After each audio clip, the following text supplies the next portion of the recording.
আসসালামু আলাইকুম, স্বাগত জানাচ্ছি চ্যানেল আই সংবাদে আমি রিদিতা রেজা।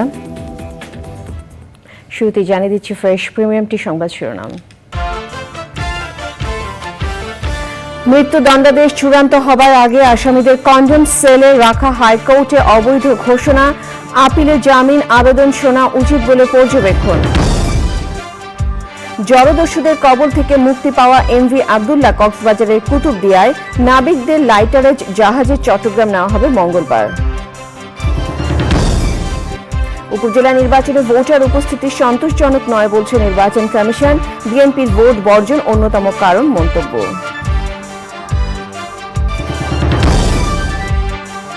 হজ যাত্রীদের ভিসা অনুমোদনের সময় বাড়াতে সৌদি আরবের প্রতি প্রধানমন্ত্রীর আহ্বান, শিগগিরই বাকিদের ভিসা দেওয়ার আশ্বাস।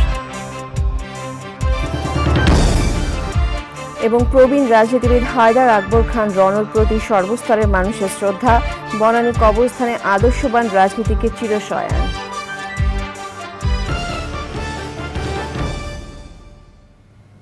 এছাড়াও নিটল টাটা বিশেষ সংবাদে যা থাকছে।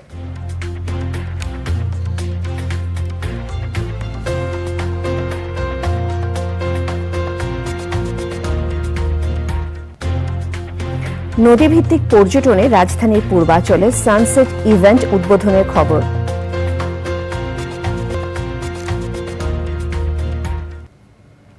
সংবাদ শিরোনামগুলো জানাচ্ছিলাম। এখনকার এই সংবাদ আয়োজন একই সঙ্গে চ্যানেলের ইউটিউব চ্যানেল এবং চ্যানেলের ওটিটি প্ল্যাটফর্ম স্ক্রিনে লাইভ স্ট্রিম হচ্ছে।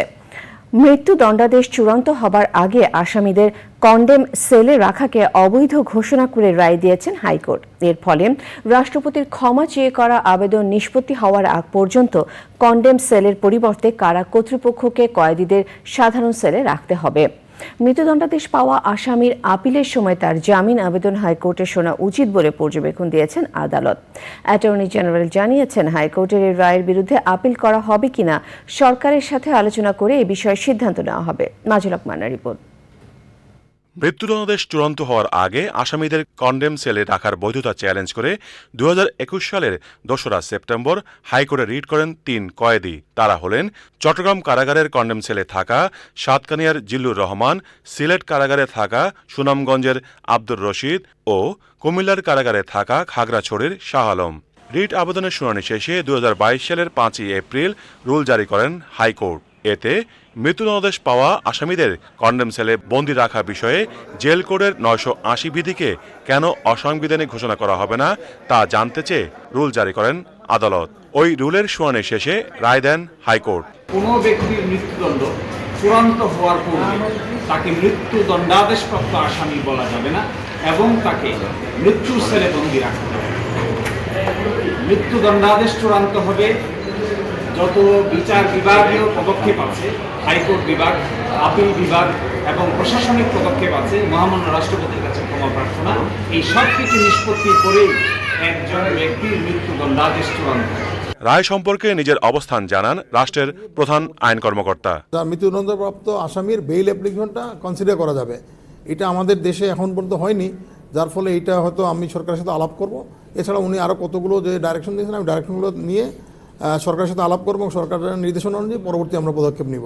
আইনজীবীরা জানিয়েছেন, 2022 সাল পর্যন্ত এক হিসেব অনুযায়ী দেশের বিভিন্ন কারাগারে 2556 জন কয়েদি কন্ডেম সেলে বন্দী আছেন। মাজুল হক মান্না, চ্যানেল আই, ঢাকা। উপজেলা নির্বাচনে 36% ভোটার উপস্থিতিতে সন্তোষজনক নয় বলে জানিয়েছেন নির্বাচন কমিশনার মোহাম্মদ আলমগীর। তবে ভোটার আনার দায়িত্ব ইসি নয় মন্তব্য করে তিনি বলেন, বিএনপির ভোট বর্জন ভোটার না আসার একটি কারণ। জাল ভোট রোধে ব্যালটের ব্যবহার বন্ধ করে ভবিষ্যতে ভারতীয় ইভিএম আনার পরামর্শ দিয়েছেন এই কমিশনার। মন্ত্রী এমপিদের লাগাম টেনে ধরায় প্রথম দফায় ভোটের পরিবেশ সুষ্ঠু ছিল জানিয়ে তিনি বলেন, দ্বিতীয় ধাপে কেউ প্রভাব বিস্তারের চেষ্টা করলে ব্যবস্থা নিতে দ্বিধা করবে না ইসি। সোমা ইসলামের রিপোর্ট। দলীয় প্রতীকে 2019 সালে অনুষ্ঠিত 5 ধাপের উপজেলা নির্বাচনের প্রথম ধাপে ভোটার উপস্থিতি ছিল প্রায় 44%। যদিও 19 সাল থেকে উপজেলা ভোট বর্জন করেছিল বিএনপি। 5 বছর পরও উপজেলা ভোটে অংশ নেয়নি বিএনপি। 2024-এর 4 ধাপে উপজেলা নির্বাচনে প্রথম দফায় ভোট পড়েছে প্রায় 36%। এই ভোটার উপস্থিতি কি সন্তোষজনক? এমন প্রশ্ন ছিল নির্বাচন কমিশনারের কাছে। মাঠের বিরোধী দল যেটা আপনারা বলেন, তারা নির্বাচনে আসলে ভোটের হার বেশি পড়তো, এটাই আমার ধারণা। কারণ তখন তো নির্বাচনের একটা প্রতিযোগিতা হতো, আর নির্বাচনে যখন প্রতিযোগিতা থাকে তখন মানুষের একটা থাকে, ভোটারদের মধ্যে একটা অনেকটা গেমের মতন। ক্রিকেট খেলায় যেমন দুইটা দল যদি সমান থাকে তাহলে দর্শকদের মধ্যে একটা উত্তেজনা থাকে যে কোন দল জিতবে, তখন কিন্তু ওই আগ্রহ থাকে। কিন্তু যখন একটা দুর্বল দলের সাথে একটা বড় দলের খেলা হয় তখন দেখবেন যে ওখানে টিকিট কেটে কিন্তু দর্শক খুব একটা যেতে চান না। ভোটার কম আসলেও সুষ্ঠু নির্বাচন আয়োজনে ইসি কি সফল? এই প্রশ্নের জবাবে নিজেদের সফল উল্লেখ করে কমিশনার আলমগীর বললেন, সরকারি দল মন্ত্রী এমপিদের নিয়ন্ত্রণ করেছে বলেই ভোটের মাঠ বেসামাল হয়নি। মন্ত্রী এমপিরা এই নির্বাচনে যাতে কোনো প্রভাব বিস্তার করতে পারে না, এটা আমাদের আইনেও আছে, কোনো রকম প্রভাব বিস্তার করতে পারবেন না। আমরা বলার আগেই সরকার সেটা বলে দিয়েছে, এটা অবশ্যই আমাদের জন্য হয়েছে, মানে কি বলবো, সহায়ক ভূমিকা হিসেবে পালন করেছে। আইন প্রয়োগের ক্ষেত্রে কোথাও মানে আমাদের কোনো ডাবল স্ট্যান্ডার্ড থাকবে না, স্ট্যান্ডার্ড একটাই, যে আইন যেই ভঙ্গ করেন তিনি অপরাধী, তাকে শাস্তি পেতে হবে। যেসব জায়গায় ইভিএমে ভোট হয়েছে সেই উপজেলাগুলোতে জাল ভোট হয়নি বলে জানান নির্বাচন কমিশনার আলমগীর। জাল ভোট বন্ধে ভবিষ্যতে রাজনৈতিক দলগুলোকে ব্যয়বহুল ইভিএম না কিনে ভারতীয় ইভিএম ব্যবহারের বিষয়ে একমত হবার পরামর্শ তার। আমাদের দেশের ইভিএমটা যেহেতু বেশি এক্সপেন্সিভ আর ভারতের ইভিএমটা যেহেতু সস্তা, আমার মনে হয় একটা করা যেতে পারে, হাইব্রিড করা যেতে পারে, যেটা আমাদের যে জাল ভোট দেওয়া যাতে এটা বন্ধ করা যায়, সেই সাথে সাথে ভারতের যে ইভিএমে যে পেপার ট্রেলটা আছে সেটা যদি আমরা সংযুক্ত করতে পারি তাহলে কিন্তু এটা অনেক মানে রাজনৈতিক দলের কাছে এটা গ্রহণযোগ্য হবে, ভোটারদের কাছে গ্রহণযোগ্য হবে আমার ব্যক্তিগত বিশ্বাস। দ্বিতীয় ধাপের উপজেলা ভোটে যে কোনো ধরনের সহিংসতা বন্ধে নেওয়া হচ্ছে বাড়তি গোয়েন্দা নজরদারি। সোমা ইসলাম, চ্যানেল আই, ঢাকা। হজ যাত্রীদের ভিসা অনুমোদনের সময় বাড়ানোর জন্য সৌদি আরবের প্রতি আহ্বান জানিয়েছেন প্রধানমন্ত্রী শেখ হাসিনা। বাংলাদেশের সৌদির রাষ্ট্রদূত এশা ইউসেফ এশা আল দুহাইলান প্রধানমন্ত্রীর সরকারি বাসভবন গণভবনে সৌজন্য সাক্ষাৎ করলে প্রধানমন্ত্রীর ভিসা অনুমোদনের সময় বাড়ানোর বিষয়টি উত্থাপন করেন। রাষ্ট্রদূত বলেন যে হজ যাত্রীরা এখনো হজ পালনের জন্য ভিসা পাননি, তাদের ভিসা দেওয়ার উদ্যোগ নেওয়া হবে। বিভিন্ন জটিলতায় 10,000-এর বেশি হজ যাত্রী সৌদি আরব থেকে এখনো ভিসা পাননি। সৌদি আরবের বিনিয়োগকারী এবং কোম্পানিগুলো বাংলাদেশের সেসব প্রকল্প বাস্তবায়নের আগ্রহ দেখিয়েছে, সেগুলোর তালিকা প্রধানমন্ত্রীর কাছে হস্তান্তর করেন রাষ্ট্রদূত। মানবিক কর্মকাণ্ডের আড়ালে অপকর্ম করার অভিযোগে অভিযুক্ত মিল্টন সমাদ্দারের বিরুদ্ধে শিশু বিক্রির তথ্য পাওয়া গেছে বলেছেন গোয়েন্দারা। ঢাকার গোয়েন্দা প্রধান জানিয়েছেন, বিভিন্ন অপকর্মে তার পৃষ্ঠপোষকদের নাম পরিচয়ও জানতে পেরেছেন তারা। এসব তথ্য প্রমাণ মিলিয়ে দেখতে মিল্টনকে আবারও রিমান্ডে এনে জিজ্ঞাসাবাদ করা হবে বলে জানিয়েছেন গোয়েন্দারা। এনামুল কবির উপমের রিপোর্ট। 2 মামলায় রিমান্ড শেষে আদালতের মাধ্যমে কারাগারে আছেন child and old age care আশ্রমের চেয়ারম্যান মিল্টন সমাদ্দার। জিজ্ঞাসায় সে সময় দেওয়া তথ্য উপাত্ত মিলিয়ে দেখছেন তদন্তকারী গোয়েন্দা কর্মকর্তারা। মিরপুরের একজন ব্যক্তি তার কাছ থেকে একটা বাচ্চা শিশু নিয়ে গেছে, এখন সে কি বাচ্চা শিশুগুলিকে বিক্রি করেছেন না পাচার করেছেন, এবং যদি উনি বিক্রি করে পাচার করে তাহলে বাচ্চারা তার না, তো সেটা কোর্টের মাধ্যমে দেওয়ার কথা। আমরা তাকেও আমরা ডাকছি, তার সাথেও আমরা কথা বলবো।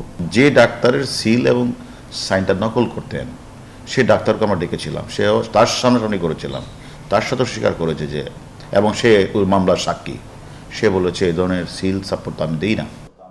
সামাজিক যোগাযোগ মাধ্যমে ভিডিও ছড়িয়ে মিল্টনের অপকর্মের সহযোগিতার অভিযোগে কমপক্ষে 5 জনকে জিজ্ঞাসাবাদ করেছে গোয়েন্দারা। নিশ্চয়ই তার পিছনে যদি কোনো গডফাদার বা কোনো ধরনের পৃষ্ঠপোষক, আমরা যাদেরকে পেয়ে তাদের সঙ্গে আমরা খোঁজখবর নিচ্ছি।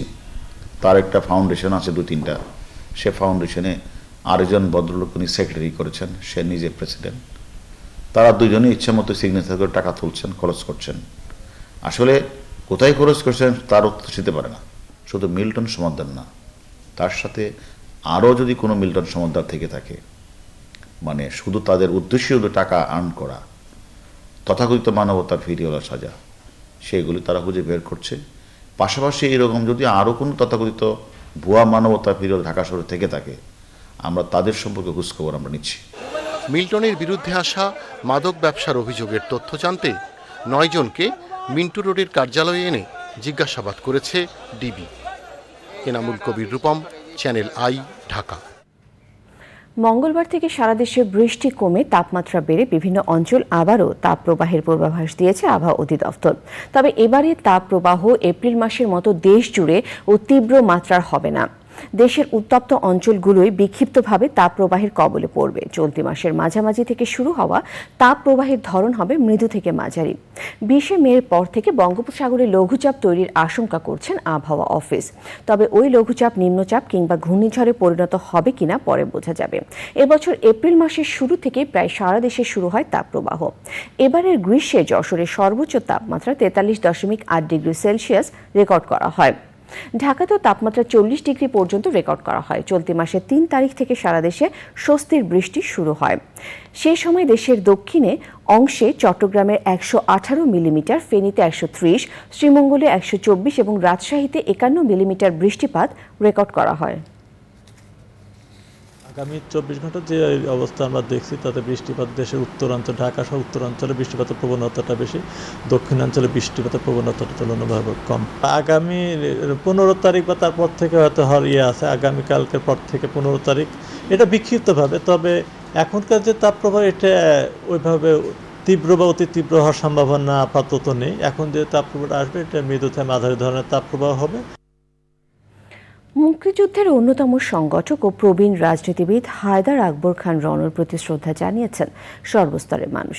আদর্শিক এই রাজনীতিবিদের মৃত্যুকে দেশের রাজনীতির জন্য অপূরণীয় ক্ষতি বলেছেন বিশিষ্টজনেরা। কেন্দ্রীয় শহীদ মিনারে শ্রদ্ধা নিবেদন ও ঢাকা বিশ্ববিদ্যালয়ের কেন্দ্রীয় জামে মসজিদে জানাজার নামাজ শেষে তাকে বনানী কবরস্থানে দাফন করা হয়েছে। ইফতেখার উদ্দিনের রিপোর্ট। 11 মে চিকিৎসাধীন অবস্থায় মৃত্যুবরণ করেন মুক্তিযুদ্ধের অন্যতম সংগঠক, তাত্ত্বিক ও প্রবীণ রাজনীতিবিদ হায়দার আকবর খান রণ। সকালে কমিউনিস্ট পার্টির কার্যালয় মুক্তি ভবন থেকে তার মরদেহ কেন্দ্রীয় শহীদ মিনারে আনা হয়।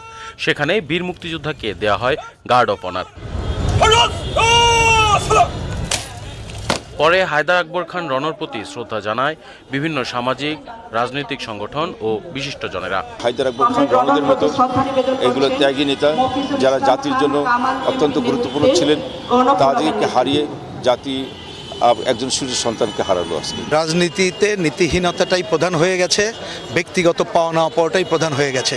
কিন্তু কমরেড রণ জীবনের শুরুতেই যে আদর্শকে লালন করেছিলেন, জীবনের শেষ দিন পর্যন্ত সেই আদর্শ তিনি লালন করে গেছেন। এই মানুষটি তার সারাটা জীবন তার আদর্শের প্রতি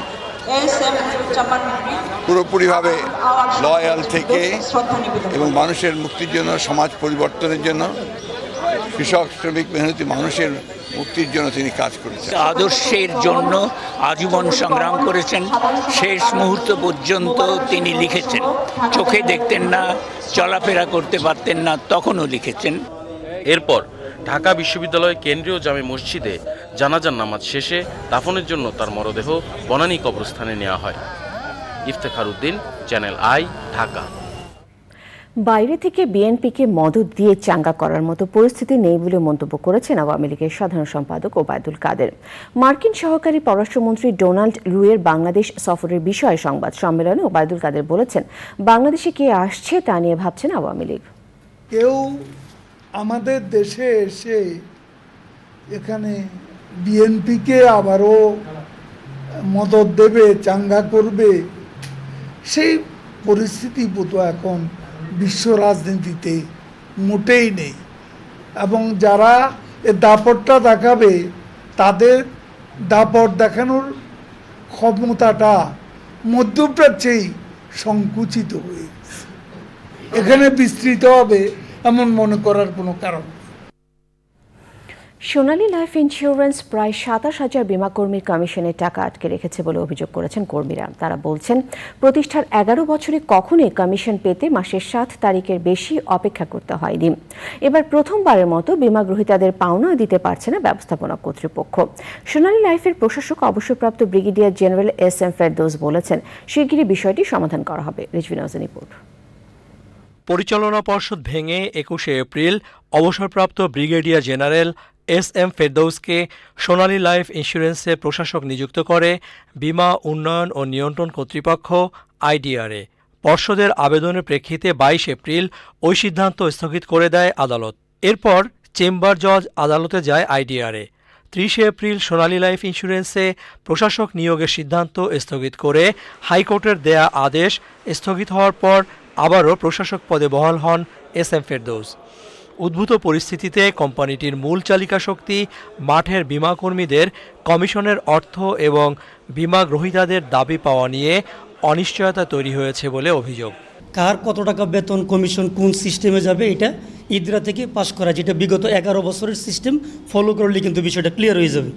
মানে আমার কাছে খারাপ লাগে যখন কেউ বলে যে আমি আমার বাচ্চার দুধ কিনতে পারছি না। প্রত্যেকটা ক্লেম 7 দিনে সমাধান করেছে, এই রেকর্ড বাংলাদেশে নাই, শুধুমাত্র সোনালীতে আছে। এই সমস্যাটা হবার কিন্তু কথা ছিল প্রথম দিকে, এত সুনামের কোম্পানি, আমরা খুব গর্বের সাথে কাজ করি, কিন্তু হঠাৎ করে এটা হওয়াতে আমরা সবাই একটু আপসেট। অবশ্য সোনালী লাইফ ইন্স্যুরেন্সের প্রশাসক দাবি করেছেন প্রতিষ্ঠানের কর্মীদের কেউ কেউ তাকে অসহযোগিতা করছেন, ফলে বিমা কর্মীদের প্রাপ্য অর্থ দিতে খানিকটা সময় লাগছে। যেহেতু এখানে অ্যাডমিনিস্ট্রেটর দেওয়া হয়েছে, তো এইটাকে ফাংশনাল করতে গেলে ডেফিনেটলি আপনাকে সিস্টেমটা বুঝে নিতে হবে। তারপরে এটার আইটি সেক্টর, অন্যান্য যারা অ্যাকাউন্ট এবং ফিনান্স আছে, এখানের অডিট আছে, এই সমস্ত জিনিসগুলো আপনাকে বুঝে নিতে হবে এবং দেন ইউ ক্যান ডেলিভার। তো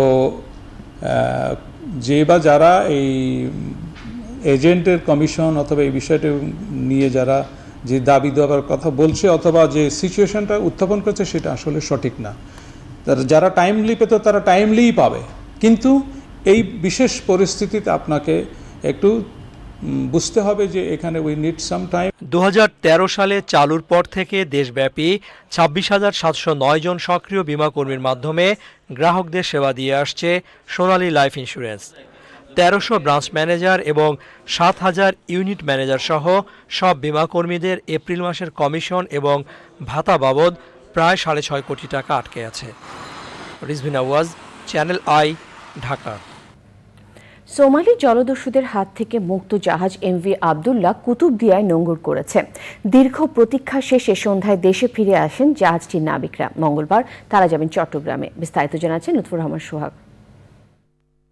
গেল মার্চে উদ্বেগ ছড়িয়ে গণমাধ্যমের খবর হয়েছিল এমভি আবদুল্লাহ মোজাম্বিক থেকে কয়লা নিয়ে দুবাই যাওয়ার পথে জাহাজটি সোমালিয়া উপকূলে জলদস্যুদের নিয়ন্ত্রণে চলে যায়। জিম্মি হন 23 নাবিক। জলদস্যুদের সাথে আলোচনা ও অর্থ পরিশোধের পর গত 13 এপ্রিল তারা জাহাজ ছেড়ে চলে যায়। এরপর থেকেই শুরু হয় নাবিকদের দেশে ফিরে আসার অপেক্ষা। পরে দুবাই হয়ে গত 30 এপ্রিল বাংলাদেশের পথে রওনা দেয় এমভি আবদুল্লাহ। জাহাজে করে আনা হয়েছে 56,000 মেট্রিক টন পাথর, যা আগামী 2 দিনে কুতুবদিয়ায় খালাস করা হবে। এরপর জাহাজটি নিয়ে যাওয়া হবে চট্টগ্রাম বন্দরে। মঙ্গলবার ভোরে জাহাজে থাকা নাবিকরা কুতুবদিয়া থেকে চট্টগ্রামের উদ্দেশ্যে রওনা দিবেন। সেদিন বিকেলে তাদের বরণ করে নেওয়া হবে কেএসআরএম এর জেটিতে। লুৎফুর রহমান সোহাগ, চ্যানেল আই।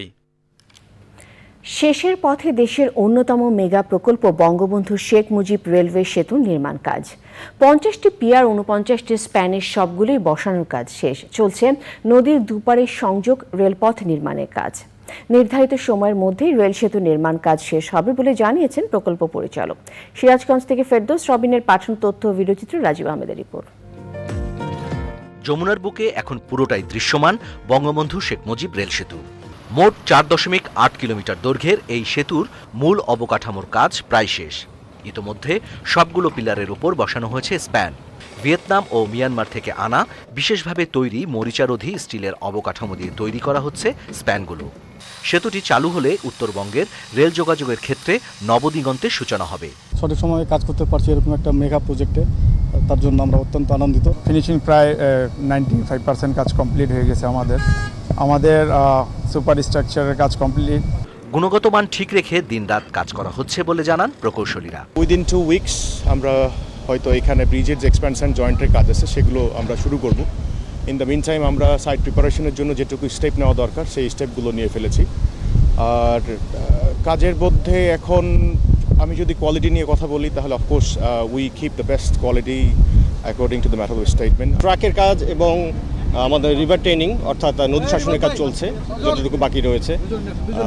ইনশাল্লাহ যতটুকু কাজ হয়েছে সবই আমরা পরিকল্পনা অনুযায়ী এবং কোয়ালিটিফুলভাবে করতে পেরেছি। এখন পর্যন্ত সব মিলিয়ে এই রেল সেতুর নির্মাণ কাজ শেষ হয়েছে 84%। 50টা পিয়ার সে পুরোটাই হয়েছে, পুরো সুপার স্ট্রাকচার আমরা ইনস্টলেশন করেছি WD2 পোর্শনে সুপার স্ট্রাকচারের কিছু অ্যাডজাস্টমেন্টের কাজ চলতেছে আর কি, মানে ক্রস মেম্বারগুলো বা অন্য অন্য মাইনর যে অ্যাডজাস্টমেন্ট সেগুলোর কাজ চলছে। এইটুকু কাজ আমাদের জুনের আগেই শেষ হয়ে যাবে। 2024 সালের ডিসেম্বরে ডুয়েল গেজ ডাবল ট্র্যাকের এই রেল সেতুটির উপর দিয়ে 100 থেকে 120 কিলোমিটার বেগে প্রতিদিন অন্তত 88টি ট্রেন চলাচল করতে পারবে। নির্মাণ ব্যয় ধরা হয়েছে প্রায় 16,781 কোটি টাকা। Rajib Ahmed, channel I. বিশেষ শিশুদের জন্য বিমান বাহিনীর ব্লু স্কাই স্কুলের আনুষ্ঠানিক উদ্বোধন হয়েছে। বাংলাদেশ বিমান বাহিনী ঘাঁটি বাসারে এই অনুষ্ঠানে প্রধান অতিথি ছিলেন জাতীয় সংসদের স্পিকার ডক্টর শিরিন শারমিন চৌধুরী। বিমান বাহিনী প্রধান air chief marshal Sheikh Abdul Hannan সহ বিমান ও সামরিক বাহিনীর ঊর্ধ্বতন কর্মকর্তারা সে সময় ছিলেন। লালা নওশিনের রিপোর্ট।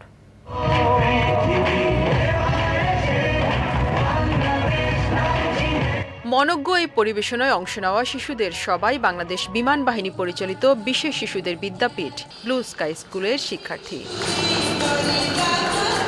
এর আগে বাংলাদেশ বিমান বাহিনীর ঘাঁটি বাসারে জাতীয় সংসদের স্পিকার ডক্টর শিরিন শারমিন চৌধুরী স্কুলটির শুভ উদ্বোধন করেন।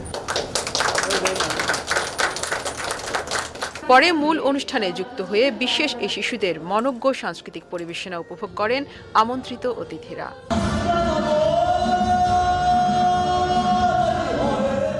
এই শিশুরা যাতে বৈচিত্র্যময় অঙ্গনে কাজ করতে পারে সেজন্য তাদের সক্ষম করার লক্ষ্যে প্রতিষ্ঠানটি কাজ করবে বলে জানান সংশ্লিষ্টরা। আমাদের লক্ষ্য বহুমাত্রিক কার্যক্রম ও বাস্তবমুখী শিক্ষা প্রদানের মাধ্যমে বিশেষ চাহিদা সম্পন্ন শিশুদের মাঝে লুকায়িত সম্ভাবনার অন্বেষণ এবং তাদের সক্ষমতা লালন ও বিকাশ করে সমাজের মূলধারায় এনে তাদেরকে স্বাধীন ব্যক্তি হিসাবে প্রতিষ্ঠিত করা।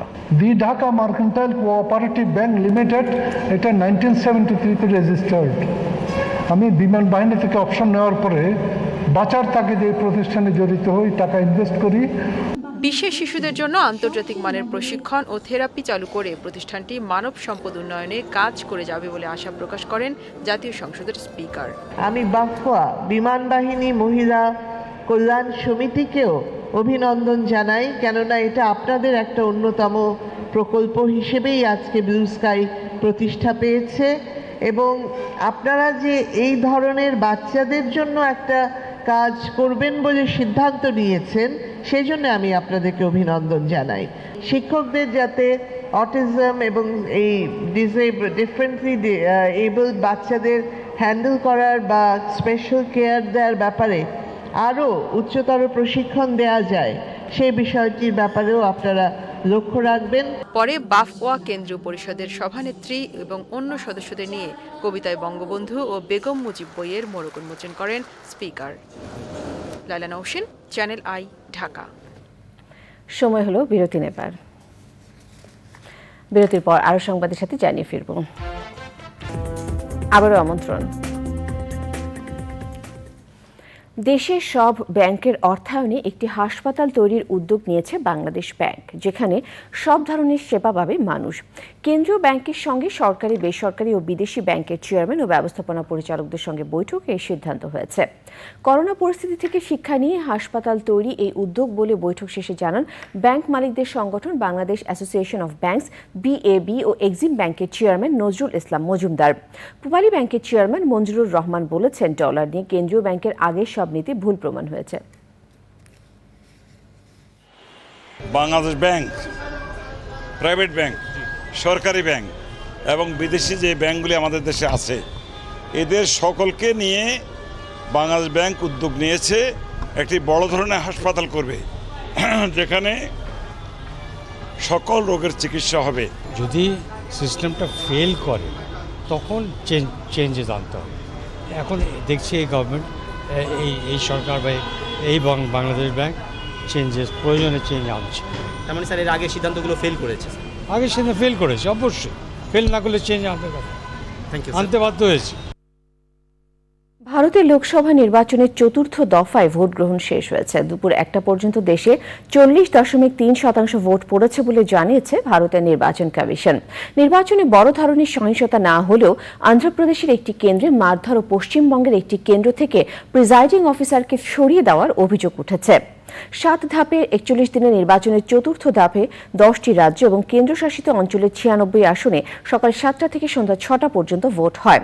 এ দফায় অধীর চৌধুরী, মহুয়া মৈত্র, শত্রুঘ্ন সিনহা, শতাব্দী রায় এবং ইউসুফ পাঠান সহ বেশ কিছু হেভিওয়েট প্রার্থী লড়াই করছেন। স্ক্রিন সাংস্কৃতিক সংবাদ।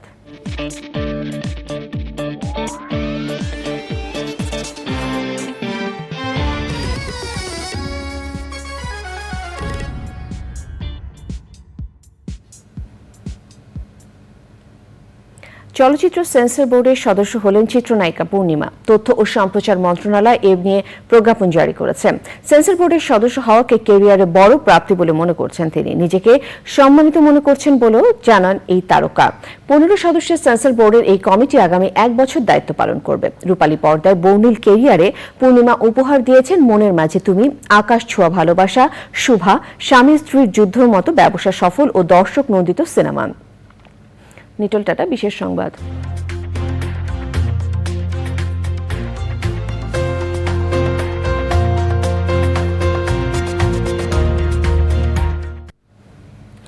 নদীমাতৃক বাংলাদেশে নদীর সাথে আরো গভীরভাবে মিশে প্রকৃতি উপভোগে নেওয়া হয়েছে নতুন উদ্যোগ। ঢাকার পূর্বাঞ্চলে উদ্বোধন করা হয়েছে এভারল্যান্ড ক্রুজের সানসেট ইভেন্ট। দেশি এসকেপস লিমিটেডের অধীনে বিলাসবহুল এই ক্রুজের সংযোগ দেশে ভ্রমণ পিপাসুদের কাছে নতুন মাত্রা যোগ করবে বলে আশা করছেন সংশ্লিষ্টরা। নদীর কাছ থেকে প্রকৃতিকে উপভোগ করার ক্ষেত্রে বিশ্বমানের সেবা পাওয়া যাবে বলেও মনে করেন তারা।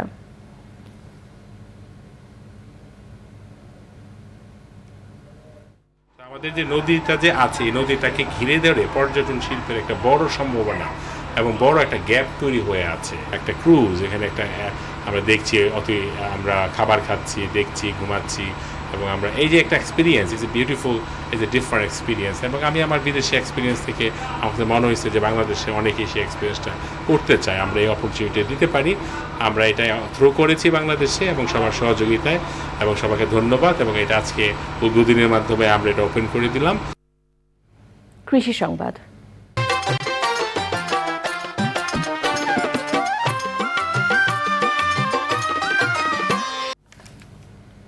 খাদ্য ও পুষ্টি নিরাপত্তায় রংপুর বিভাগে টেকসই মিশ্র খামার পদ্ধতি কৃষিতে বৈপ্লবিক পরিবর্তন এনেছে।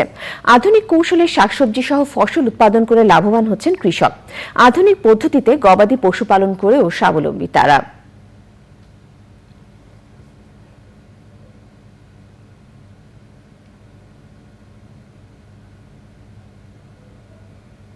প্রকৃতি সংবাদ।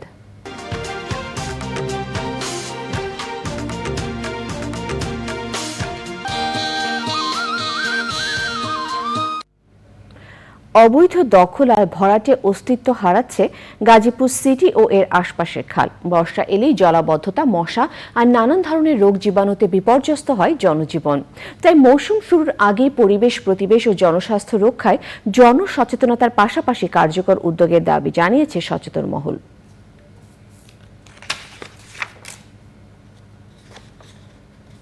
আবারও বিরতি নিচ্ছে, ফিরে এসে যা দেখবেন।